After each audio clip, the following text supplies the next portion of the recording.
அது வந்து கண்டிப்பா ஏற்றுக்கொள்ள முடியாது. பிரதானத்துவம் இந்த கூட்டத்தை கூட்டப்பட்டது. ஏன் இவ்வளவு பெரிய ஒரு கன்ஃபியூஷன்? நான் ரொம்ப சிம்பிளான ஒரு பர்சன். அவருக்கு வேற எந்த விதமான ரைட்ஸும் கிடையாது. வணக்கம். நேர்பட பேசு நிகழ்ச்சிக்கு வரவேற்கிறோம். முன்னாள் முதல்வர் திரு ஓபிஎஸ் செய்தியாளர்களை இன்று சந்தித்தார். அதிமுக பாஜக கூட்டணியில சேர்ந்தா திரு இபிஎஸ் தலைமையை நீங்க ஏற்றுக்கொள்கிறீர்களா அப்படின்னு செய்தியாளர்கள் கேள்வி எழுப்பினார்கள். அதற்கு திரு ஓபிஎஸ், பாஜக கூட்டணி அப்படின்னா இபிஎஸ் தலைமை இருந்தா என்ன, இல்லாவிட்டால் என்ன, அதை ஏற்றுக்கொண்டால் என்ன, ஏற்றுக்கொள்ளாவிட்டால் என்ன அப்படின்னு அவர் பதில் சொல்லியிருக்கிறார். அதே மாதிரி என்டிஏ கூட்டணி 2026 ஆட்சி அமைக்கும் அப்படின்னு ஏற்கனவே திரு டிடிவி தினகரனும் கூறியிருக்கிறார். இதுதான் இன்றைய நேர்பட பேசுவின் பேசுபொருள். அதிமுக பாஜக கூட்டணியில் ஓபிஎஸ் டிடிவி இடம் என்ன அப்படிங்கிற தலைப்பில் பேச இருக்கிறோம்.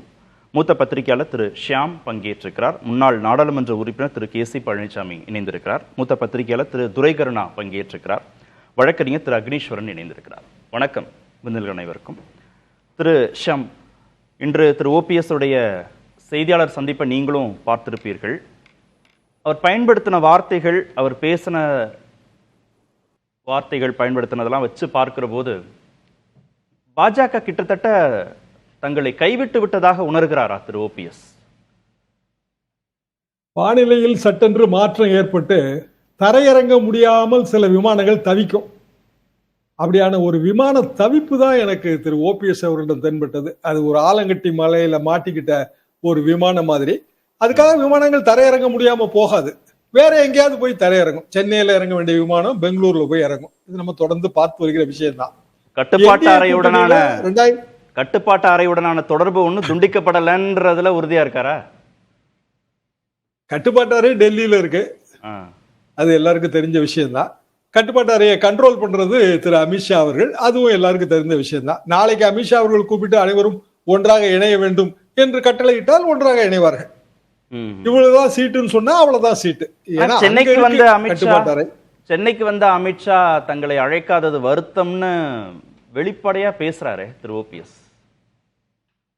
அழைக்காதது வருத்தம் என்று வெளிப்படையாக பேசுகிறார்.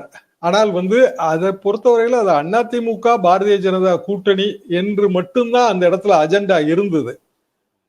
என்டிஏ கூட்டணியோடு அதிமுக என்கிற அஜெண்டா வரல. எடப்பாடி பழனிசாமி அவர்கள் மற்றும் அமித்ஷா அவர்கள் 2 பேரும் பங்கெடுத்த கூட்டம். அப்படி பார்த்தா டிடிவி தினகரன் அவர்களுக்கும் அதுல அழைப்பு இல்லை. என்டிஏல இருக்கிற பிற கூட்டணி கட்சிகள், சிறிய சிறிய கட்சிகள், அவர்களுக்கும் அழைப்பு இல்லையே. வருத்தப்படுவதற்கு ஒன்றும் இல்லை. அடுத்த கோர்ஸ் ஆஃப் ஆக்ஷன் என்னங்கிறது தான் ஓபிஎஸ் அவர்கள் டிசைட் பண்ணணும். அப்போ அதிமுக கூட்டணி இன்றைய தேதிக்கு பிஜேபியும் அதிமுகவும் மட்டும்தான்.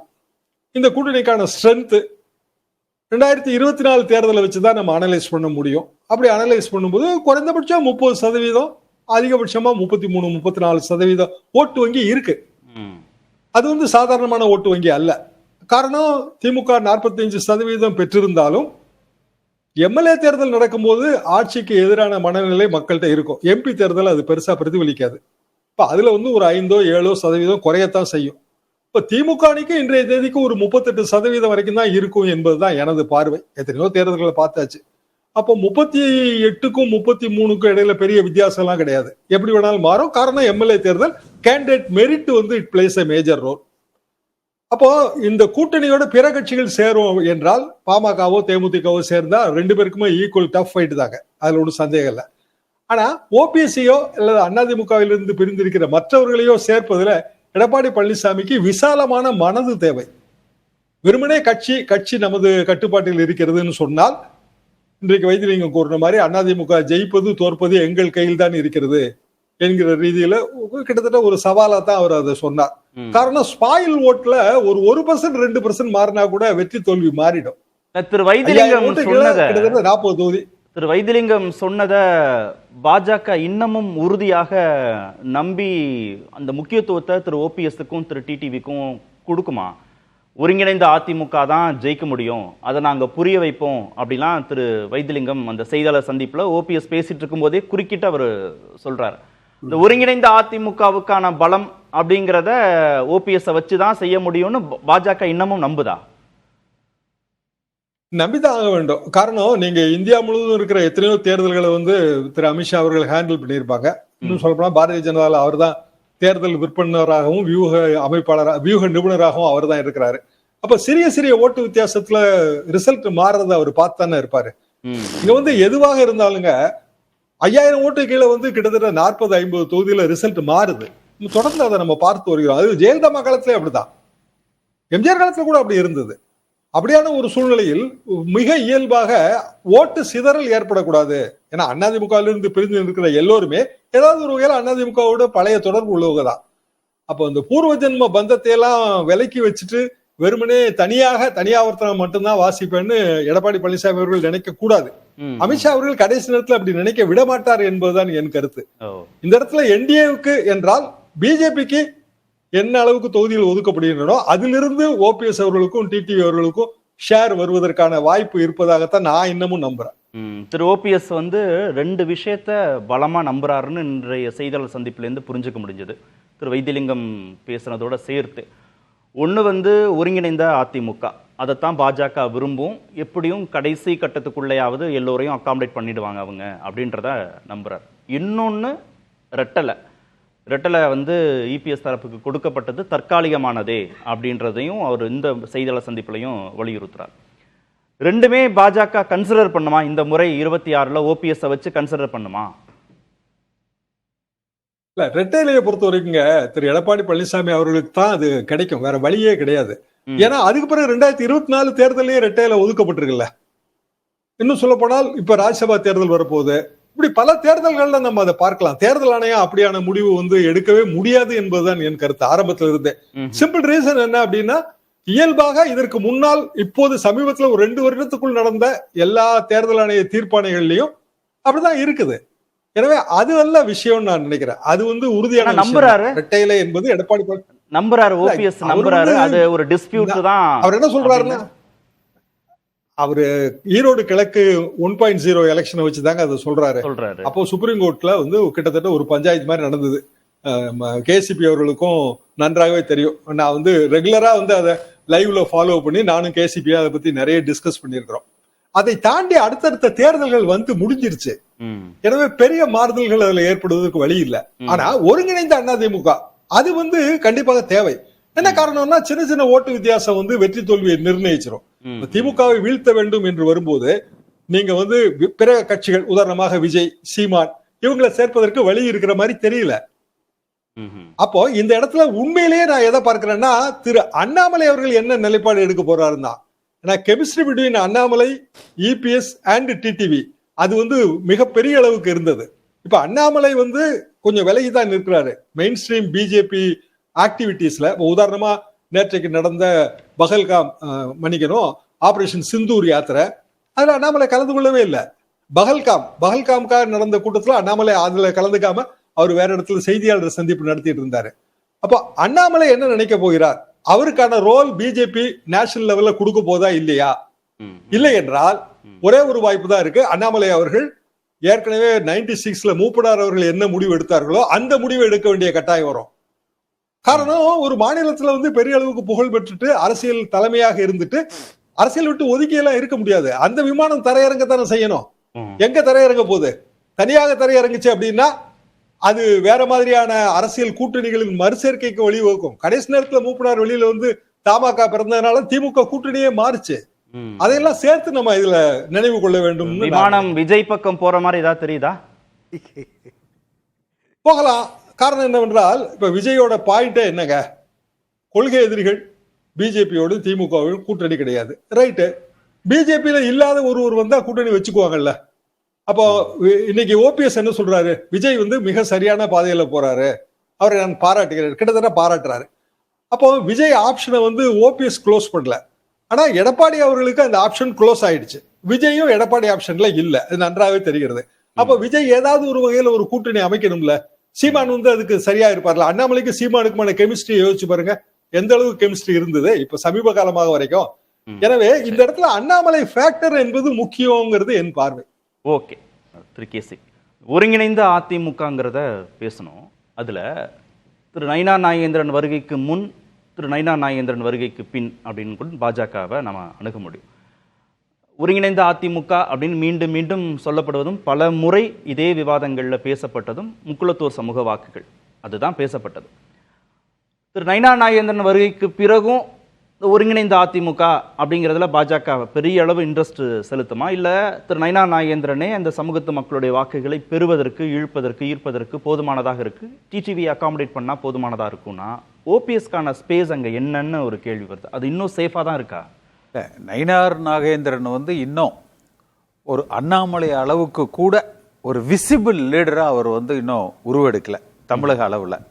ரெண்டாவது, அந்த சட்டமன்ற தொகுதிக்குள்ளேயோ அல்லது அந்த நாடாளுமன்ற தொகுதிக்குள்ளேயோ அவர் பாப்புலராக இருக்கலாம். ஒரு தமிழ்நாடு அளவிலேயே இன்னும் அவருக்கு ஒரு சரியான ஒரு அறிமுகம் இல்லை. தென் மாவட்டங்கள்லேயும் அவர் அந்த சமுதாயத்தினுடைய ஒரு ஐக்கானாக பார்க்கப்படலை இன்றைய தேதிக்கு. வருகிற சட்டமன்ற தேர்தலை பொறுத்த வரைக்கும் திமுக கூட்டணி இன்டாக்டா இருக்குது. விஜய் தனியா இருக்கிறார். மிச்சம் இருக்கிற எல்லாரும் திமுக கூட்டணியை தவிர்த்துட்டு, விஜயை தவிர்த்துட்டு, மீதம் இருக்கிற எல்லாரும் ஒரே அணியாக நின்றால் மட்டும் தான் ஆளுகிற திமுகவை வீழ்த்த முடியும். இதுல ஒருவேளை பாட்டாளி மக்கள் கட்சியோ தேமுதிகவோ திமுக பக்கம் என்று ஒரு ஊசலாட்டம் பத்திரிகை செய்திகள்ல வருது. அது உண்மையானு தெரியல. அது முடிவுகளை மாற்றும்.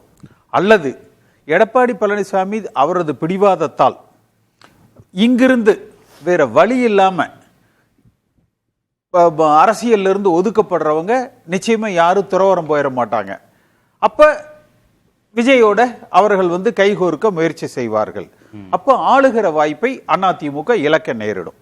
எடப்பாடி பழனிசாமி அவர்களை பொறுத்த வரைக்கும் இன்றைக்கும் வருகிற 2026 தேர்தலில் கூட அதிமுகவுக்கு தான் தலைமை, தன்னுடைய தலைமையில் அதிமுக என்று உணர்த்துவதற்கோ அல்லது அந்த ஒரு தன்னை எஸ்டாப்ளிஷ் பண்ணிக்கிறதுக்கு தான் முயற்சி செய்கிறாரே ஒழிய ஆளுகிற கட்சியாக அதிமுக உருவெடுக்க வேண்டும் என்பதுதான் அத்தனை அதிமுக தொண்டர்களுக்குமான உணர்வுகளாக இருக்கு. அப்ப இவங்க வேணும் வேண்டான்னு முடிவெடுக்கக்கூடிய இடத்துல இபிஎஸ் இல்ல அதுக்கு தான் நான் வர்றேன். பாஜகவை பொறுத்த வரைக்கும் எடப்பாடி பழனிசாமியை அவர்களது கட்டுப்பாட்டுக்குள்ள கொண்டு நிறுத்திட்டாங்க. இப்ப எடப்பாடி பழனிசாமி பாஜகவோடு உடன்பாட்டில் இருக்கார். பாஜகவை எதிர்த்து அவர் அரசியல் செய்ய முடியாத அளவுக்கு லாக் பண்ணி வச்சிருக்கிறாங்க. அமித்ஷா அவர்கள் சொன்னாரு பாருங்க, அதிமுகவினுடைய உட்கட்சி பிரச்சனைகள்ல நாங்க தலையிட விரும்பல அப்படி. இப்ப 2016 இருந்து சென்ற நாடாளுமன்ற தேர்தல் வரைக்குமே எப்படி தலையிட்டீங்க? எப்படி தலையிட்டார்கள்? அப்ப அதனால அமித்ஷா சொல்லக்கூடிய அந்த வார்த்தையில ஒரு மிகப்பெரிய ஒரு உண்மையோ கள யதார்த்தமோ இல்ல தொண்டர்களும் மக்களும் ஏற்றுக்கொள்ளுகிற வாதமாகவோ அது இல்ல. இப்ப இது ரெண்டா பிரிச்சுக்கலாமா? அதிமுகவுடைய தலைமை யார், இபிஎஸ்ஆ ஓபிஎஸ்ஆ வேறு யாருமா அப்படின்ற உள் விவகாரங்கள்ல நாங்க தலையிட மாட்டோம். ஆனா அதிமுகவோடு கூட்டணி சேரக்கூடிய விவகாரங்கள்ல ஓபிஎஸ்ஐயோ டிடிவியோ நாங்க விட்டுற மாட்டோம் அப்படின்னு இதை ரெண்டா பாஜக அணுகிறதுக்கான வாய்ப்புகள் இருக்கு. பாஜகவுடைய நோக்கம் என்னங்க? தேர்தலில் வெற்றி பெறணும், இவ்வளவுதான நோக்கம்.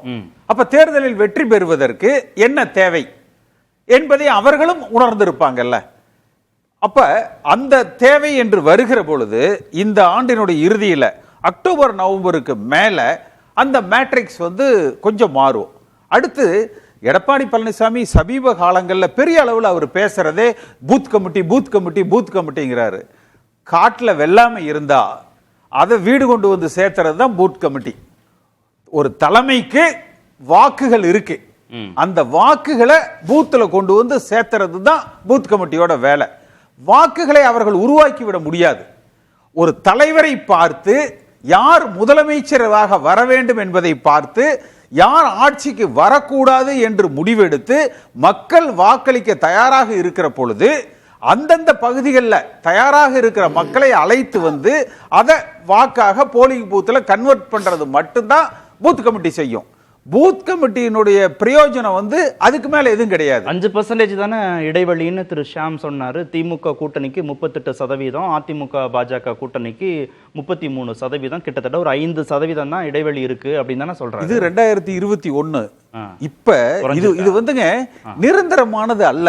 எப்பவுமே வாக்கு வங்கியோ அல்லது அரசியல் கணக்குகளோ 1+1 is not always 2. இப்ப இந்த பாகிஸ்தான் வார், ஒருவேளை வார் நடந்து இந்தியா ஜெயிச்சிருந்தா மோடியோட இமேஜ் எங்கேயோ போயிருந்திருக்கும். இப்ப ஒட்டுமொத்த இந்தியாவே வார் நடக்கணும், காஷ்மீரை திருப்பி கொண்டு வரணும், பலுசிஸ்தானை பிரிக்கணும், அந்த சிந்து நதி ஒப்பந்தம் ரத்து செய்யப்படணும், அதுல எல்லாம் ஒரு எதிர்பார்ப்புகளை இவங்க உருவாக்கிட்டு பின் வாங்கினதுல மிகப்பெரிய செட்பேக். இன்றைக்கு அதை பத்தி யாரும் அரசியல் ரீதியா விமர்சனம் பண்ணாம இருக்கலாம். தேர்தல் காலங்களில் எல்லா பிரச்சார மேடைகளிலும் அது எதிரொலிக்கும். நல்ல காலத்திலேயே பாஜக போஸ்டரை போட்டு அதிமுக காரங்க ஓட்டு கேட்க மாட்டாங்க. இல்லைங்க இவங்களை போட்டா ஓட்டு வராதுங்க வேண்டான்னு பாஜக காரங்களே ஜெயலலிதா அம்மா படத்தை போட்டு எம்ஜிஆர் படத்தை போட்டு தான் ஓட்டு கேட்பாங்க. பத்தாவதுக்கு ஓராண்டுக்குள்ள அடுத்த மே இந்த காலகட்டத்தில் வேற அரசாங்கம் வந்துடும். அப்ப இந்த நேரத்தில் ஏற்பட்டு இருக்கிற இந்த செட்பேக் கூட ஒரு பாதிப்புகளை கொடுக்கும். நிச்சயமாக இன்றைக்கு இருக்கக்கூடிய இந்த கூட்டணி அப்படிங்கிறது ஆட்சி அமைக்க போதுமானதா? இன்னும் ஸ்ட்ரென்தன் பண்ண வேண்டிய தேவை இருக்குன்றீங்களா இந்த கூட்டணியை? எல்லாரும் ஒருங்கிணைந்த அது எடப்பாடி பழனிசாமி முதலமைச்சரா இருக்கட்டும், யார் வேணாலும் முதலமைச்சரா இருக்கட்டும், சாதாரண கட்சிக்காரனோ தமிழ்நாட்டு மக்களோ அதையெல்லாம் பார்க்கிறது கிடையாது. அடுத்து பாஜகவுடைய தேவை அப்படிங்கிறது அடுத்து வருகிற நாடாளுமன்ற தேர்தல் தான் அவங்களுக்கு முக்கியம். இப்ப வர்ற சட்டமன்ற தேர்தல் என்பது ஒரு முன்னோட்டமாக ஒரு சில ஒருங்கிணைப்புகளை அவர்கள் கையில் எடுக்கிறாங்க, அவ்வளவுதான். அந்த நாடாளுமன்ற தேர்தல் அளவுக்கு இது அவர்களுக்கு ஒரு முக்கியமானது. அதிமுக கூட்டணியை ஜெயிக்க வைக்கக்கூடிய அளவுக்கு பாஜக சப்போர்ட் பண்ண போறது இல்லைன்றீங்க. வெற்றியை தடுக்கிற அளவுக்கு இருக்கும், அதை தாண்டுகிற அளவுக்கு அதிமுக வலிமையாக இருக்கணும். அதாவது சில ஆதாயங்கள் மத்தியில் ஆளுகிற அந்த கட்சி ஒரு கூட்டணி இருக்கிற பொழுது அரசியல் ரீதியாக நாம் செயல்படுவதற்கு, தேர்தல் களத்தை எதிர்கொள்வதற்கு, எதிராளியை பலகீனப்படுத்துவதற்கு பல விஷயங்கள், பணப்பட்டுவாடாக்கள் செய்வதற்கு, பல அதிகார துஷ்பிரயோகங்கள் செய்வதற்கு அது பிரயோஜனமாக இருக்கும். ஆனால் வாக்கு என்று வருகிற பொழுது மிகப்பெரிய வெற்றியை அது கொடுத்துறாது. அப்ப அதுல இருக்கிற அந்த வாக்குகள் பெறுவதில் இருக்கிற பலகீனத்தை ஓவர் கம் பண்ற அளவுக்கு அந்த கூட்டணி இருக்கணும். அதுதான் நான் சொல்றது. திமுக கூட்டணியை தவிர இப்ப விஜய் மட்டும் தனியா நின்னாருன்னு வச்சுக்கோங்க, திமுக ஓட்டு மட்டும்தான் போகும். விஜய் கூட வேற யார் போய் சேர்ந்தாலும் திமுகவுக்கு பாதிப்பு குறைச்சல், அதிமுக ஓட்டு தான் போகும். அப்ப அதிமுகவுடைய ஒருங்கிணைப்புங்கிறது அங்க ரொம்ப அவசியமானதாக இருக்குன்றீங்களா? கட்டாயம். அந்த ஒருங்கிணைப்பு மட்டுமல்ல, இன்னைக்கு தேமுதிக ஓடு இருக்கிற மனமாச்சரியங்கள், பாமகக்குள்ள ஏற்பட்டிருக்கிற அந்த மனமாச்சரியங்கள், இது எல்லாமே ஒருமுகப்படுத்தப்படணும். விட்டு கொடுத்து நீங்க 130 எம்எல்ஏ அதிமுக இருக்கிறாங்க, ஒரு 20 எம்எல்ஏ எடப்பாடியை பிடிக்காதவங்க வச்சுக்கோங்க.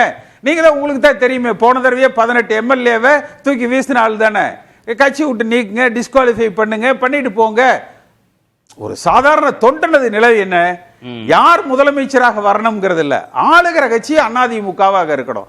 இதை செய்ய தவறினால் எடப்பாடி பழனிசாமி மறைமுகமாக திமுக ஆட்சி அமைப்பதற்கு உதவுகிறார். ஓகே திரு அக்னி, நாங்க இல்லைன்னா அதிமுக வெற்றி பெறுவது ரொம்ப கடினம், அதுதான் திரு ஓபிஎஸ், திரு வைத்திலிங்கம் இன்றைக்கு செய்தியாளர் சந்திப்பில் சொன்னதுல முக்கியமான சாராம்சம். மீண்டும் அதிமுக ஆட்சி பொறுப்புக்கு வரணும்னா இந்த ஒருங்கிணைந்த அதிமுகங்கிறது அவசியமானதாக இருக்கா? இல்லை, அரசியல் கட்சியில் அவங்கவுங்களுடைய பார்வையே சொல்கிறாங்க.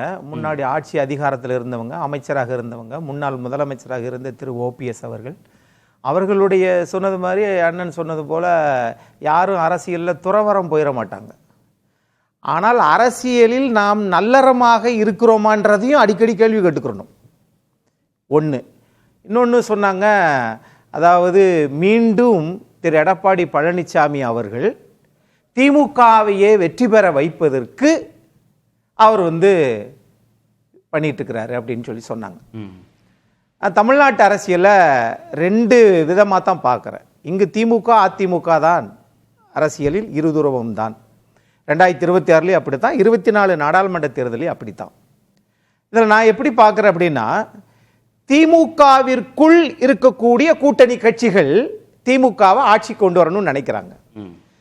ஆனால் திமுகவுக்கு வெளியிலே இருந்து திமுக தான் ஆட்சிக்கு வர வேண்டும் என்று நினைத்து கொண்டு கங்கணம் கட்டி கொண்டு ஆழ்மனதள பதிய வச்சுக்கிட்டு யாரு எடப்பாடியை எதிர்ப்பவர்கள்லாம் அதான் அதனுடைய விளைவு. அதான் இவர்களை பொறுத்தளவில் என்ன லாபம் உங்களுக்கு திமுக ஆட்சி பொறுப்புக்கு வர்றதுல என்ன லாபம்? நான் இப்படி கேட்கிறேனே அண்ணா, நீங்க நிறைய நேரம் பேசிட்டீங்கன்னா என்ன கொஞ்ச நேரமா பேச விடுங்க ரொம்ப. ஏன்னா இப்படி என்ன காரணம் அப்படின்னு சொல்லி கேட்டா, புரட்சி தலைவர் எம்ஜிஆர் கட்சியை விட்டு கலைஞர் வெளியேற்றிய போது கோர்ட்ல போய் கேஸா போட்டார்.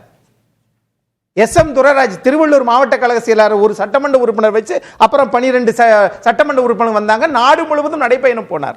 ஆகவே வழக்கு மன்றத்தை நாடியதற்கு பிறகு கடைசியில் தொய்வு ஏற்பட்டு இன்னைக்கு ஆகா இவரிடம் எல்லா கட்சியும் போயிருச்சே அப்படின்னு நினைச்சுக்கிட்டு அதனுடைய காரணமாக இவர்கள் பேசுகிறார்கள். அப்படிதான் இல்லைன்னு தானே சொல்றாரு. நீங்க விஜய் அதிமுக கூட்டணிக்கு இறுதி வரைக்கும் வருவாரா வரமாட்டாரான்றது தெரியல. தேமுதிக கடைசி நேரத்தில் என்ன முடிவெடுக்க போகுதுன்னு தெரியல. பாமக இறுதி நேரத்தில் என்ன முடிவெடுக்க போறாங்கன்னு தெரியல. இன்னொன்று, திமுக மட்டும்தான் இருக்கு, அதிமுக தவிர நமக்கு வேற சாய்ஸ் இல்லைன்னு இந்த கட்சிகளுக்கு இருந்தா பரவாயில்ல.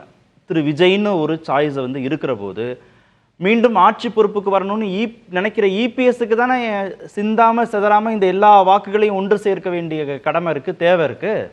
கடமை இருக்கு, தேவை இருக்கு சார். அது உண்மைதான் சார். இந்த சரிந்து போன சாம்ராஜ்யங்கள் அப்படின்ற ஒரு புத்தகம் சிந்தனை சிற்பி சிபி சிற்றரசு அவர்கள் எழுதிய புத்தகம் உலக அரசியலை உள்ளடக்கி உள்நாட்டு அரசியலையும் நான் கற்றுக்கொண்ட பாடம். அதிலிருந்து நிறைய கற்றுக்கிட்டதுலேருந்து நான் தெரிஞ்சுக்கிட்டது என்னன்னா, நாம் ஒரு சைக்கிள் வச்சிருந்தப்ப இருந்த நிம்மதி இன்னைக்கு 2 கார் இருக்கிற போது இருக்கிற நிம்மதி இல்லை. 2 கட்சி ஆட்சியில் இருந்த போது கூட ஒரு கட்சி எதிர்கட்சி, ஒரு கட்சி ஆளுங்கட்சி. ஆனா இன்னைக்கு தமிழ்நாட்டில் 63 கட்சி. ஆகவே டிமாண்ட் அதிகமாயிருச்சு. மக்களுக்கு குழப்பம் தான் அதிகமாயிருக்கு. லாஸ் அதிமுக தானே அதிகம்ன்றாங்க. ஒண்ணும் கிடையாது. ஒண்ணுமே லாஸ் என்று எப்படி நீங்க சொல்றீங்க? இத்தனை பேரையும் அவமானங்களையும் எதிர்ப்புகளையும் சந்தித்து வருகின்ற ஒரு இயக்கம் எப்படிங்க லாஸ் ஆகும்? இல்ல சார், திமுக மீண்டும் ஆட்சி பொறுப்புக்கு வராம தடுக்கணும், அதிமுக ஆட்சி பொறுப்புக்கு வரணும். நீங்க தடுக்கிறதுல கொஞ்சம் டஃப் மட்டும் தான் கொடுக்க முடியும், இல்ல வெற்றி வாய்ப்புல ஏதோ ஒரு சின்ன சின்ன சேதாரங்களை தான் ஏற்படுத்த முடியும். ஆனா திமுக ஜெயிச்சிருச்சுங்கிற ஒரு சூழலை உருவாக்க கூடாதுன்னா அதிமுகவுக்கு ஒரு பலமான கூட்டணி தேவைன்னு தானே சொல்றாங்க. இந்த தேர்தலில் அரசியல் கட்சிகள், அரசியல் கட்சி தலைவர்களிட மக்கள் தெளிவாக இருக்கிறார்கள். ஏன்னா இப்ப இந்த 5 ஆண்டு கால ஆட்சியில தமிழ்நாட்டு நலனுக்காக என்ன சாதித்தார்கள் என்பது வேற. இப்ப அதையும் தாண்டி இவங்களுடைய நோக்கம் கட்டுப்பாட்டு அறை அப்படின்றது ஓகே, அது விமானத்துக்கு தேவை.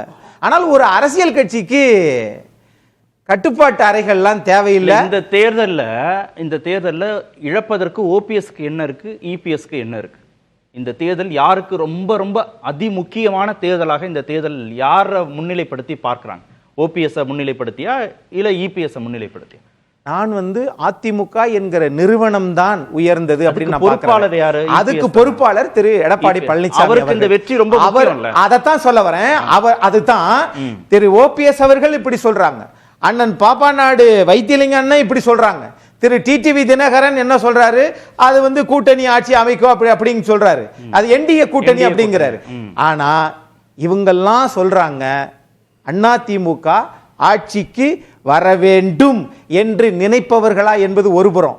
ஆனா இந்திய நாட்டினுடைய உள்துறை அமைச்சர் என்ன சொல்லிட்டாரு, அதிமுக தலைமையில் கூட்டணி, திரு எடப்பாடி பழனிசாமி அவர்கள் தான் முதலமைச்சர் வேட்பாளர், அதிமுகவின் உள் விவகாரங்களில் தலையிட மாட்டோம் என்று எத்தனை முறை சொன்னாலும் சில பேருக்கு அதை காதலே வாங்கிக்கிறாத மாதிரி குறையே சொல்லிக்கிட்டு இருந்தா சொல்லட்டும். இபிஎஸ் முதல்வர் ஆகணும்ன்ற விருப்பம் ஓபிஎஸ்க்கோ டிடிவிக்கோ இல்லன்றீங்க. அது எப்படி சார் அவங்களுக்கு இருக்கும்?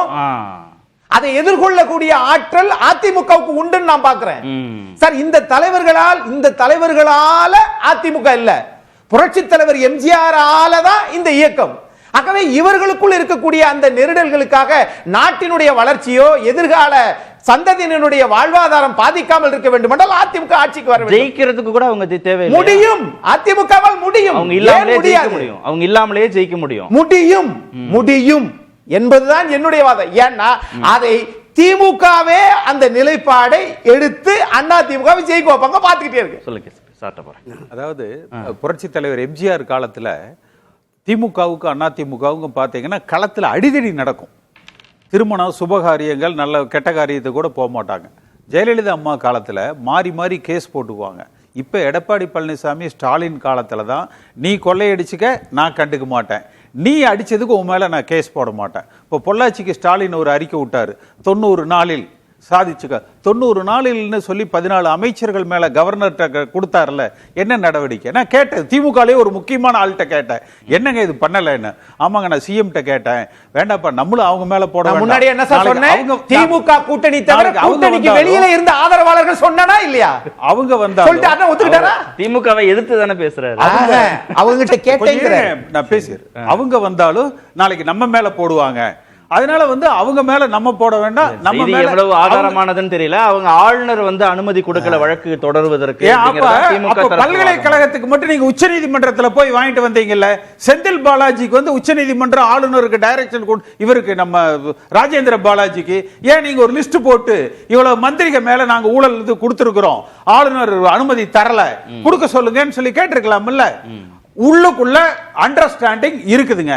பகிரங்கமா நான் சொல்றேன், திமுகவுக்கு எடப்பாடி பழனிசாமிக்கும் திரு ஸ்டாலின், திமுக அதிமுக கட்சிக்கு இல்ல, எடப்பாடி பழனிசாமிக்கும் திரு ஸ்டாலின் அவர்களுக்கும் உன் கரப்ஷனை நான் கண்டுக்க மாட்டேன், ஏன் கரப்ஷன் நீ கண்டுக்காத, நீ எவ்வளவு வேணாலும் அடிச்சுக்க, நான் எவ்வளவு, இது என்னன்னா மூன்றாவது சக்திகளுக்கு இவர்கள் வழி ஏற்படுத்துறாங்க. திரு துரைகரனா, அதிமுகவில் ஓபிஎஸ்ஓ டிடிவியோ இவங்கெல்லாம் இல்லாமலேயே இந்த கூட்டணி வெற்றி பெற முடியும்னா இங்க ஸ்பேஸ் இருக்கு திரு ஓபிஎஸ் கூட்டணிக்குள்ள? இல்லை, ஒருபோதும் அனைத்து இந்திய அண்ணா திராவிட முன்னேற்ற கழகம் ஒருங்கிணையாமல் 2026 அண்ணா திராவிட முன்னேற்ற கழக கூட்டணிக்கு, திரு எடப்பாடி பழனிசாமி தலைமையிலான அண்ணா திராவிட முன்னேற்ற கழக கூட்டணிக்கு வெற்றி சாத்தியமே இல்லை. 100% சாத்தியம். நீங்க மட்டும்தான் இபிஎஸ் தலைமையிலான கூட்டணின்றீங்க. ஆமா ஆமா ஆமா, அதுதான் சொல்லவே மாட்டேன்றாரு. இல்ல, அவர் சொல்ல மாட்டாரு, சொல்ல மாட்டேன்றாரு. என்டிஏ கூட்டணின்றாங்க. ஆமா, ஓபிஎஸ் தலைமையிலான இந்த விமானம் எங்கு தரையிறங்கினாலும் அது பத்திரமாக தரையிறங்கும். இந்த நம்பினார் கெடுவதில்லை 4 முறை தீர்ப்பு, அந்த அடிப்படையில் நல்லதே நடக்கும் என்கிற நம்பிக்கையில் அவருடைய பயணம் இருக்குன்னு பார்க்குறேன். இன்றைய சூழ்நிலையில் இன்றைக்கு திராவிட முன்னேற்ற கழகம் ஒரு வலுவான கட்டமைப்போடு இருக்கிறது, ஆட்சி கட்சியாக இருக்கிறது. இன்றைக்கு அண்ணா திராவிட முன்னேற்ற கழகத்தின் தலைமையிலான இந்த கூட்டணி என்பதை இன்னும் திரு ஓபிஎஸ் அவர்கள், திரு இபிஎஸ் அவர்கள் சென்னைக்கு போயிட்டு டெல்லிக்கு போயிட்டு வந்ததுக்கு பிறகு கூட சொல்லலை. ஒரு 4 நாள் அமித்ஷா வெயிட் பண்ணி பார்த்துட்டு நேராக இங்கே அவர் பக்கத்தில் உட்கார வச்சு அவர் உறுதிப்படுத்திட்டு போயிட்டார். அந்த உறுதிப்படுத்துகிற நிகழ்ச்சி நடக்குதுல. 2 நாட்கள் பயணமாக அமித்ஷா வந்தபோது ஏற்கனவே தங்களோடு என்டிஏவிலே பயணித்து கொண்டிருக்கிற, நம்பி இங்கேயே தொடர்ந்து இருக்கிற மற்ற தலைவர்களையும் சந்திப்பார் அப்படிங்கிற தகவல் என்பது டெல்லியில் இருந்து வந்தது. இங்கே பாஜக தரப்புலையும் சொன்னாங்க. அதை நம்பி தான் திரு ஓபிஎஸ், ஏசி சண்முகம், ஜான் பாண்டியன், டிடிவி தினகரன்லாம் இருந்தாங்க. அழைப்பு வரும் என்று நம்பி அந்த நம்பிக்கையை இழந்ததனால அந்த வருத்தத்தை வெளிப்படுத்தியிருக்கிறார். அப்படிதான் நம்ம இதை பார்க்கிறோம். பாரதிய ஜனதா கட்சியை பொறுத்தளவுல நாங்க தொண்டர்களை போவோம், மாவட்டமா நாங்க மாவட்ட செயலாளர் இல்ல, தங்களுடைய வலிமையை பலத்தை சொல்லுவோம்னா அப்ப என்டிஏல இருக்கீங்களா இல்லையான்ற நம்பிக்கை இன்னும் இல்ல.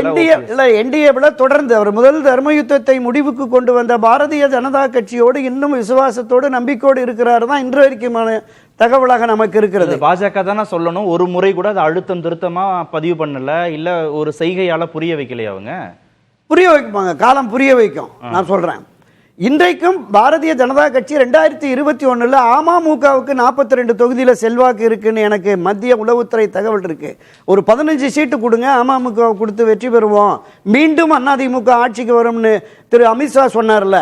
எடப்பாடி 150 தொகுதிக்கு மேல நாங்க வெற்றி பெற்று ஆட்சி அமைப்போம், நான் முதலமைச்சராகி உங்கள்கிட்ட வாழ்த்து வாங்க வர்றேன்னாரு. என்னாச்சு நிலைமை?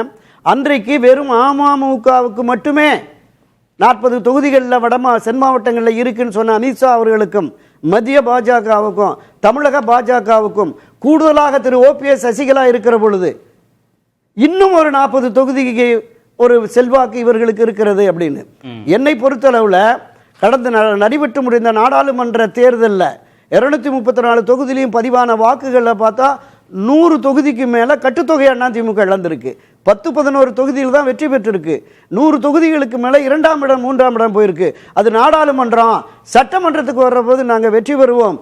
இந்த கருத்தாக்கம் என்பது அங்கே இருக்கக்கூடாது. இந்த உண்மையை உணர்ந்துதான் 2024 தேர்தலில் ஏற்பட்ட பின்னடைவு, சரிவு, பெருந்தோல்வி இது அதிமுகவினுடைய எதிர்காலத்தை பாதிக்கும். இல்ல இருக்கணும், ஒரு பின்னடைவு அதிமுக சந்திச்சிரும் இருக்கணும் சார். கட்சி முக்கியம், கட்சியின் வெற்றி முக்கியம், கட்சியின் எதிர்காலம் முக்கியம் என்ற ஒரு தலைமை கருதுமே என்றால் இந்த உணர்வு அவருக்கு வரணும். அது ஓபிஎஸ் இபிஎஸ்க்கு தான அதிக பொறுப்பு இருக்கணும், பொறுப்பு இருக்கணும். அது அவர் கவலையே படல, நாங்க தனிச்சு நின்னு கவலையே படாம அதிமுக நாங்க 2026 தோத்தாலும் பரவாயில்ல, நானே பொதுச் செயலாளர், நானே அதிமுக இருப்பேன்னு சொன்னா இருப்பாரு. எப்படி மதிமுக, தமாக, தேமுதிக மாதிரி ஒரு அரசியல் கட்சியாக இவர் அந்த அதிமுகவை கொண்டு போயிடுவார். இந்த வருத்தமும் கவலையும் அதிமுகவில் பயணிக்கிற முன்னணியினருக்கு, இன்று எடப்பாடி பழனிசாமி தலைமையிலே பயணிக்கிற முன்னணியினருக்கு. அதனால தான் 6 பேர் போய் ஜூலை மாதம் 2.5 மணி நேரம் பேசியிருக்காங்க. கள யதார்த்தம் வேறாக இருக்கிறது. கட்சிக்கு எதிர்காலம் இல்லை, அதிமுக இனி வெற்றி பெறாது என்கிற கருத்தாக்கத்தை ஊடகங்களும் வலைத்தளங்களும் பொதுமக்கள் மத்தியில் கொண்டு போய் சேர்த்துட்டாங்க. கட்சிக்காரனும் சோர்வடைஞ்சிட்டான். திமுகவுக்கு எதிராக தீவிரமாக அவன் களமாட மறுத்து விட்டான். எனவே தான் நம்ம 2.6 லட்சம் கார்டு கொடுத்தோம், 1 கோடி பேர் கூட ஓட்டு போட வரல. அப்ப திமுகவை எதிர்க்கிற தீவிரத்தன்மை குறைந்து விட்டது. புரட்சி தலைவர் எம்ஜிஆர், செல்வி ஜெயலலிதா காலத்தில் இருந்த அந்த தீவிரத்தன்மை குறைந்து விட்டது. அது பேரவையிலையும் வெளிப்படுத்துகிறார்கள், வெளியிலையும் சொல்றாங்க. கட்சியில அடிப்படை உறுப்பினர் இருக்கான்ல, கார்டு வாங்கிட்டு ஓபிஎஸ் தீவிரமா எதுக்குறாரா? எதுல ஓபிஎஸ் தீவிரமா எதுக்குறாரா? திமுக ஒவ்வொரு நாளும் அந்த பிரச்சனைகளை தொடர்பாக அவர், அதாவது அதிகமாக ஊடக வெளிச்சம் கிடைக்கல. ஒவ்வொரு நாளும் அவர் அறிக்கை நீங்க பாருங்க, பெரிய அளவுல செய்திகள் இல்லைனாலும் அரசினுடைய குறைபாடுகளை, தவறுகளை அந்த அரசியல் ரீதியாகவும் கட்சி ரீதியாகவும் சுட்டிக்காட்டி வருகிறார். அதில் எந்த மாற்று கருத்தும் இல்லை. என் வாழ்நாள் முழு பல பேர் சொன்னாங்க பிஜேபியில் போய் அவர் கவர்னர் ஆயிடுவார் அந்த மாதிரிலாம். என் வாழ்நாள் முழுவதும் நான் அதிமுக தான். புரட்சி தலைவர் எம்ஜிஆர், புரட்சி தலைவர் அம்மா வழியில தொண்டர்களுக்கான இயக்கமாக நான் தொண்டரோடு பயணிக்கிறேன். மீண்டும் மீண்டும் ஒருங்கிணைந்த அதிமுகன்னு ஓபிஎஸ் சொல்றதுல, வைத்திலிங்கம் சொல்றதுல என்ன பொருள் புரிஞ்சுக்க வேண்டியதா இருக்கு? இல்ல, அதுதான் கட்சி முக்கியம். புரட்சி தலைவர் எம்ஜிஆர் கட்சி தொடங்குற இரட்டை தலைமையை நோக்கி கட்சி மீண்டும் நகர்ந்து அந்த மாதிரி ஒரு பெர்செப்ஷன், இரட்டை தலைமையா ஒற்றை தலைமையா, இரட்டை தலைமையா ஒற்றை தலைமையா கூட்டு தலைமையா என்பதை எல்லோரும் அமர்ந்து பேசி, மரியாதைக்குரிய அண்ணன் கேசிபி உட்பட எல்லாரும் வரணும். அனைவருமே ஒன்றிணைந்து கூட்டணி வழியா வந்தா அது பெர்செப்ஷன் உருவாக்காதா? இல்ல, கூட்டணி வழியா அது உருவாக்குவதற்கான வாய்ப்பு மிக மிக மிக குறைவு. நீங்க ஒன்றுபட்ட வலிமை மிக்க அண்ணா திராவிட முன்னேற்ற கழகம் தான் திமுக விடவும் ஆகப்பெரிய வலிமையான கட்சி அதிமுக. புரட்சி எம்ஜிஆர், செல்வி ஜெயலலிதா காலத்தில். இன்று பிளவுபட்டு இருக்கிற அதிமுக என்பது பொதுவெளிகளில் மக்கள் மத்தியிலே ஒரு அதிருப்தியை உருவாக்கி இருக்கிறது. இதை நாம் உடைக்க வேண்டும் என்றால் ஒன்றுபட வேண்டும். இந்த கருத்தை தான் முன்னணி தலைவர்கள் ரெட்டலை சின்னத்துல போட்டிடுற மாதிரி ஒரு அகாமடேஷன் தேவைன்றீங்களா? நிச்சயமாக நிச்சயமாக ஒன்றுபட்ட ஒருங்கிணைந்த அதிமுக தான் கருத்தாக்கமாக இருக்கிறது. என்னை பொறுத்தவரை பாரதிய ஜனதா கட்சியும், பாரதிய ஜனதா கட்சி சார்பில் இன்று போட்டியிட விரும்புகிற பல முன்னணியினர் அண்ணா திராவிட முன்னேற்ற கழகத்தில் மீண்டும் போட்டியிட்டு வெற்றி பெற வேண்டும் என்று விரும்புகிறேன். இன்னைக்கு இருக்கிற 65 சொன்னாரு, உள் விவகாரங்கள்ல நாங்க தலையிட மாட்டோம் தானே சொல்றாரு. உள் விவகாரங்கள்ல எப்பவுமே அவங்க தலையிட மாட்டாங்க. எப்படி தலையிட்டாங்க?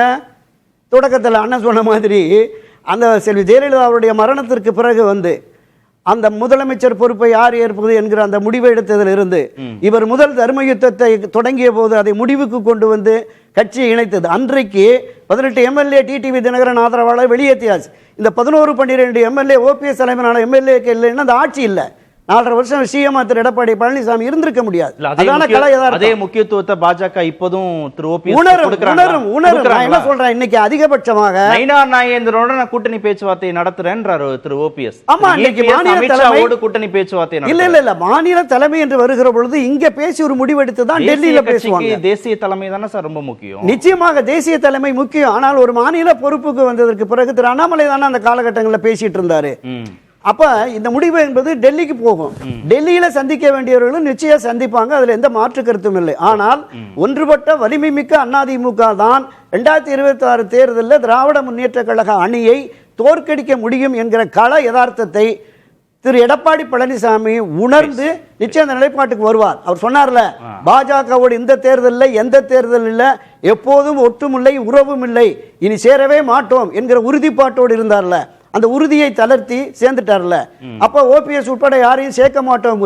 இந்த உறுதிப்பாட்டிலிருந்து தளர்த்தி கட்சி முக்கியம், கட்சியின் எதிர்காலம் முக்கியம், கட்சியின் வெற்றி முக்கியம் என்று கருதுவாரே ஆனால் இந்த உறுதியிலிருந்து தளர்ந்து அவர் வருவார் என்று நான் நம்புகிறேன். திரு ஷாம், ஒருங்கிணைந்த அதிமுக ரெட்டலை சின்னத்துல போட்டி போடணும், கட்சியின் தலைமை பொறுப்புல எல்லாம் ஒரு முடிவு வரணுங்கிறதான ஓபிஎஸ் உடைய விருப்பமா இருக்கும். இதுல என்டிஏ மூலமாக, பாஜக மூலமாக கூட்டணிக்குள்ள போட்டியிடுவது குறித்தெல்லாம் அவருக்கு பெரிய விருப்பம் இல்லாத நிலையில அந்த இடத்தை திரு இபிஎஸ் ஓபிஎஸ்க்கு கொடுப்பதற்கு தயாரா இருப்பாரா இந்த முறை?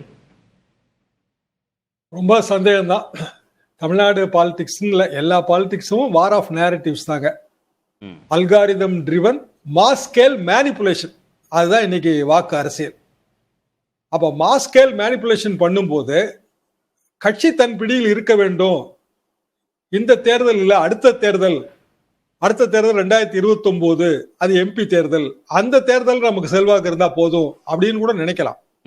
முதல்ல நம்ம ஆரம்பிக்கும் போது 5 முனை போட்டியாகத்தான் களம் இருந்துச்சு. 4 முனை போட்டியா சுருங்குச்சு. இப்ப அது 3 முனை போட்டியாக மாறி விடுமோ என்பது எனது பார்வை.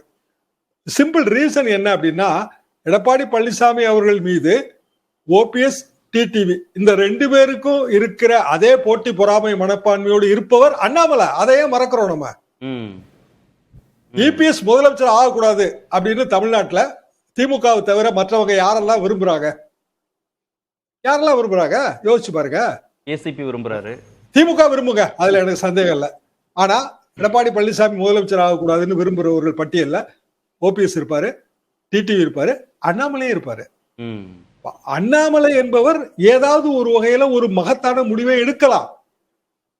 அதே இடத்துலதான் அந்த விஜய் அல்காரிதம் ஒர்க் அவுட் ஆகுது. பாமக என்னங்க சொல்லுது? இனமே எழு, அவங்க கூட்டம் அதுதான். டாக்டர் என்ன சொல்றாரு? கூட்டணி முடிவை நான் எடுக்கிறேன்றாரு. இப்ப அவரு நாளைக்கு கூட்டம் போடுறாரு. அந்த அஜெண்டால நியாயமா பார்த்தா பாட்டாளி மக்கள் கட்சியோட தலைவர் அன்புமணி போட வேண்டிய கூட்டத்தை டாக்டர் போடுறாரு, பெரியவர். ஆமா. அப்போ பெரியவர் கூட்டணி சம்பந்தமான முடிவை நான் எடுப்பேன்னா இன்னும் அந்த ஆப்ஷன் ஓபனாலாம் இருக்கு. அப்ப அவர் அதிமுக பிஜேபி வருவாரு தோணலையே. அப்போ இபிஎஸ் மீண்டும் முதல்வர் ஆகக்கூடாது அப்படின்ற அடிப்படையில திரு விஜய் தலைமையிலான இன்னும் கொஞ்சம் இல்ல அதிமுக பாஜக கூட்டணிக்கு இணையான ஒரு வலுவான கூட்டணி கூட எதிர்காலத்தில் கட்டமைக்கப்படலாம், அப்படிதானா? அதிமுக கூட்டணியும் வேண்டாம், திமுக கூட்டணியும் வேண்டாம் அப்படின்னா இன்னொரு கூட்டணி வந்துதானே ஆகணும். ஆமா, அதானே இயல்பா இருக்க முடியும். 2 தரப்பும் வேண்டாம்னு நினைக்கிறது, இன்னொரு கூட்டணி வந்துதான் ஆகணும். அப்ப இன்னொரு கூட்டணினா எதற்கு வாய்ப்பு இருக்குன்னு தான் நம்ம பார்க்கணும். சரி, வாக்கு அரசியல்ல தொடர்புக்கும் உறவுக்கும் பெரிய வித்தியாசம் இருக்குங்க. நான் தொடர்ந்து அதை பார்த்து வர்றேன். தொடர்பு என்னன்னா, நம்ம ஃப்ரெண்ட்லியா பழகும், கல்யாண வீட்டுக்கு ஒன்னா போவோம், எப்படி இருக்கீங்கன்னு கேட்போம். ஒரு 2 தலைவர்கள் 5 தலைவர்கள் ஒருவருக்கு பேசிக் கொள்வார்கள். அவர்களே கூட்டணி உறவு வைக்க முடியுமான்னா அது பல சிக்கல்கள் இருக்கு அதுல. உதாரணமா தொகுதி பங்கீடு ஒரு சிக்கல், எந்த தொகுதியை விட்டு கொடுப்பதுங்கிற அந்த சிக்கல் இருக்கும். இப்ப நயினார் நாகேந்திரனுக்காக மற்றவர்கள் வாக்கு கேட்கணுமா, எடப்பாடி பழனிசாமிக்காக மற்றவர்கள் வாக்கு கேட்கணுமா, இந்த பிரச்சனைகள்லாம் அதுல இருக்கு. அப்படியான சூழ்நிலையில் இன்னொரு 3வது அணி வலுவான அணி, அது ஒரு 30% வாக்கை கட்டமைக்கக்கூடிய திரட்டக்கூடிய, அதுல பல கட்சிகள் இருக்கலாம். விஜய்க்கு நமக்கு ஒரே ஒரு மைனஸ் பாயிண்ட் தாங்க, அவர் எவ்வளவு ஓட்டு உண்மையிலே வாங்க போறாரு யாருக்கும் தெரியாது. ஆனா குறைந்தபட்சம் 10% வரும்னு தான் நம்ம யூகிக்கணும். அப்படின்னா இன்னொரு 30% கட்டமைக்கிறதுங்கிறது எளிதுதானே. மூப்பனார் அப்படிதானங்க புரட்சி பண்ணாரு. எனக்கு அந்த 96 அப்படியே நல்ல ஞாபகம் இருக்கு. பரம்பரை காங்கிரஸ்காரருங்க அவரு. காங்கிரஸ் கட்சி அதிமுகவோட கூட்டணி வைக்குது. இங்க அதிமுக பாரதிய ஜனதாவோட கூட்டணி வைத்திருக்கிறது. பெரிய வித்தியாசம் இல்ல. அந்த கூட்டணியை எதிர்த்து தானே மூப்பனார் புரட்சி கொடி தூக்குனார். அப்படியான புரட்சி கொடி பாரதிய ஜனதா வராதுன்னு எப்படி நினைக்கிறீங்க? ஓகே திரு அக்னீஸ்வரன், அதிமுக பாஜக கூட்டணியில புதிய கட்சிகள் டிமாண்ட் பண்ணக்கூடிய கட்சிகளுக்கான ஸ்பேஸ் அகாமடேட் பண்ணலன்னா இணையான இல்ல வலுவான இன்னொரு கூட்டணி விஜய் தலைமையில உருவாயிடும்னா என்ன லாபம்? அதுல திரு இபிஎஸ்க்கு என்ன லாபம்? அதிமுக பாஜக கூட்டணிக்கு என்ன லாபம்? அதுல எனக்கு ஒரு அதிர்ச்சி தகவலாக இருக்குது. எப்படின்னா, அதிமுக பாஜக இந்த கூட்டணியை வச்சாச்சு, அரசியல் நடந்துட்டுருக்குது. ஆனால் தராசு ஷியாம் சார் அவர்கள் போடுற போட்டிலிருந்து அதிலிருந்து ஒரு தலைவரை எதிர்க்கிறாருன்னு கொண்டு வர்றாரு. இதை எப்படின்னு தெரியல. இதை பாஜக விரும்பும் போதே அண்ணாமலை மாற்று கருத்தை சொன்னவர் தானே. அவர் மாட்ட சொல்லல. 3 வருஷம் ஆச்சு. அது பாஜக எப்படி நடப்பாங்கன்னு அப்படி அதுக்குள்ள நான் வரல. ஆனா திரு எடப்பாடி பழனிசாமி அவர்கள் சொல்லி மாற்றப்படவில்லை என்பது எல்லாருக்குமே தெரியும். அதை விட்டுருவோம். ஆனா இங்க திரு டிடிவி தினகரன், திரு ஓபிஎஸ் அவர்கள், மற்ற பலர்கள்லாம் எதுக்குறாங்க அப்படின்னா, இப்ப திமுக எதுக்குதுன்னா திமுக அது எதிர்கட்சி, அவ்வளவுதான். ஆளுங்கட்சியா இருக்கிற போது அதிமுக எதிர்த்த கட்சி தான் அது. இன்னைக்கும் ஆளுங்கட்சியா இருக்கிற திமுகவை எதிர்க்கிற கட்சி அதிமுக. சார், எங்களுக்கு லாபம், உங்களோட செய்யறதுனால எங்களுக்கு லாபம், உங்களுக்கு லாபம் அப்படின்னா நீங்க சொல்ற மாதிரியான ஒரு சேஃப் அகாமடேஷன் அங்கே நடக்கும். இபிஎஸ்க்கு மட்டும்தான் லாபம், வேற யாருக்கும் லாபம் இல்லைன்னா இபிஎஸ் பலவீனம் அடைவதைத்தான் இவங்க விரும்புவாங்க. அதனால அவங்க வேறு கூட்டணிகளுக்கு போவது இயல்பாகவே நடந்துரும்னா எப்படி இபிஎஸ் மீண்டும் ஆட்சி பொறுப்புக்கு வருவார்னு கேட்கிறேன். நீங்க இபிஎஸ் விட்டுருங்க, அதிமுகவை தோற்கடிப்பதற்கு இவ்வளவு பேரும் ஒன்னா சேர்றீங்கன்றத ஒத்துக்கிறீங்களா? மனசாட்சி வச்சு சொல்லுங்க. உங்கள் நோக்கம் என்ன? ரெட்டன தோக்கணும். ஆனா பேச்சு அப்படி இருக்குது, ஆனா செயல்பாட்டுல அண்ணாமலையும் எதிர்ப்பார். அவர் விட்டு கொடுப்பாரா? எப்படி கொம்பு சீவுறாங்க பாருங்க. ஏன்னா ஒரு 48 நாள் வந்து சாப்பாடே போடாம நல்லா வந்து கொம்ப சீவி விட்டு அலங்காநல்லூர் ஜல்லிக்கட்டுல முட்டை வர்றது மாதிரி தான் இன்றைக்கு பார்வைகள் அகண்ட பார்வையா இருக்குது. ஆனா நான் எதிர்பார்ப்பது என்னன்னா, அப்படி முடிவு எடுத்துருவாரா சார் ஷியாம் சார்? பாஜக விருப்பத்தை மீறி திரு அண்ணாமலை ஏதாவது இபிஎஸ்க்கு எதிராக ஏதாவது ஒரு முடிவு எடுத்துருவாரு? ஒரே ஒரு கேள்வி கேட்கிறேன் சார். நம்ம வந்து ஒரு கட்சிக்கு தலைவரானோம், அந்த கட்சியை வளர்த்திருக்கிறோம், நமக்குன்னு ஒரு ஃபேன் ஃபாலோவிங் இருக்காங்க. அண்ணாமலைக்காக சேர்ந்தவர்கள் யாருக்கும் வந்து ஆர்எஸ்எஸ் சித்தாந்தம்லாம் என்னன்னே தெரியாது. அண்ணாமலைக்காக சேர்ந்தாங்க. என்ன காரணம்? அதிரடியா பேசுறாரு, எல்லாமே தான். ஆனா அதிமுக பாரதிய ஜனதா கூட்டணி ஏற்படுத்தப்பட வேண்டும் என்பதற்காகத்தானே அண்ணாமலை வந்து ஓரங்கட்டப்பட்டார். எடப்பாடி பழனிசாமி சொல்லியே ஓரங்கட்டலன்னு நம்ம வச்சுக்கோமே. அப்படியே அக்னீஸ்வர வார்த்தையை நான் எடுத்துக்கிறேன். ஆனா அவரு 2026 வரைக்கும் தொடர்ந்து இருக்கலாம்ல. அப்படி ஏதாவது திரு அண்ணாமலை சொல்லியிருக்கிறாரா? அவரே சொல்லாத போது நம்ம எதுக்கு சார் அண்ணாமலைங்கிறவர் தனி ஒருவர் தானே. அண்ணாமலைங்கிறவர் தனி ஒருவர், பாஜகங்கிற ஒரு கட்சியே எங்க கூட இருக்கேன் அப்படின்னு சொல்ல அதானே? Yes, correct. பாருங்க, மூப்பனாருங்கிறவர் வந்து அப்படித்தான் 96ல முடிவு எடுத்தார். 2 நாள். அது வரைக்கும் திமுக கூட்டணி வச்சிருந்தது. இதே பாமக 96 வேற 2026 வேற சார். அன்னைக்கு எத்தனை கட்சி இருந்துச்சு, இன்னைக்கு எத்தனை கட்சி இருக்கு? சார் இதை மட்டும் முடிச்சிரேன். இவங்களுடைய நோக்கம் எப்படி என்னன்னு கேட்டீங்கன்னா, அதிமுக, தாவேகா, பாமக, தேமுதிக இந்த கூட்டணி அமைந்திருந்தால் அது பல பேருடைய எதிர்பார்ப்பு. நான் வந்து போகிற போது கேட்பேன், என்னென்ன கட்சி சேர்ந்துதான் நல்லா இருக்கும் அப்படின்னா இப்படிதான் சொல்றாங்க. ஆனா நம்ம மத்தியில இருக்கிறோம், நம்ம போய் வந்து இது பண்ணிடணும் அப்படின்னு சொல்லிட்டு இருக்கிறாங்க. இருந்தாலும் இந்த கூட்டணியோட தாவேகாவும் சேர்வதற்கு சார் சொன்னாங்க, தராசு ஷியாம் சார் சொன்னாங்க சேராது அப்படின்னாங்க. வாய்ப்பு இருக்கு. ஷியாம் சார் சொல்லல சார், சீமானும் நாம் தமிழரும் தாவேகாவும் சேராது, வாய்ப்பு இல்லை அப்படின்னு தான் சொன்னாங்க முந்த சுற்றுல. ஆனா நாம் தமிழர் சேராவதற்கு வாய்ப்பு இருக்கோ இல்லையா தெரியல. ஆனால் தாவேகா இன்னமும் அதிமுகவோடு வருவதற்குண்டான வாய்ப்புகள் இருக்கு. தாவேகாவோட பொதுச் செயலாளர் சொல்லிட்டாரு, இருக்கட்டும், பாஜக கூட்டணியில இதே நிலைப்பாடு தானா? அப்ப என்ன நோக்கம்னா, எல்லா பேரும் சேர்ந்து அதிமுகவை வீழ்த்துகிறோம் என்று நினைச்சுக்கிட்டு திரும்பவும் இதே திமுகவை கொண்டு வருவதற்கு எல்லாரும் ஒரு மாஸ்டர் பிளான் போடுறாங்களோ? திரும்ப அக்னீஸ்வரன் சொல்றது இந்த ரெட்டலை சென்டிமெண்ட், அதிமுகவை தோக்கடிக்கிறீங்க அப்படி அல்ல. எடப்பாடி பழனிசாமி என்கிற தனி மனிதனுடைய சர்வாதிகார போக்கு, தான் என்கிற சுயநலம், கட்சி. ஏன் எம்ஜிஆர் வந்து அடிப்படை தொண்டர்களால தலைமை தேர்ந்தெடுக்கப்படணும்னாரு? சாதிய கும்பல், பணபலம் கொண்ட கும்பல், மாநில அரசாங்கம், மத்திய அரசாங்கம், இப்படி பலம் பொருந்தியவர்கள் இந்த கட்சியை கட்டுப்படுத்தி விடக் கூடாது. தொண்டர்களது எண்ணங்களை பிரதிபலிக்கிறதாக அந்த தலைமை இருக்க வேண்டும் என்பதற்குத்தான் கொடிப்பிடிக்கும் தொண்டன் முடிவெடுப்பான்னு சொல்லி வச்சாரு. அதனால இந்த பூச்சாண்டி எல்லாம் இப்ப காட்ட முடியாது.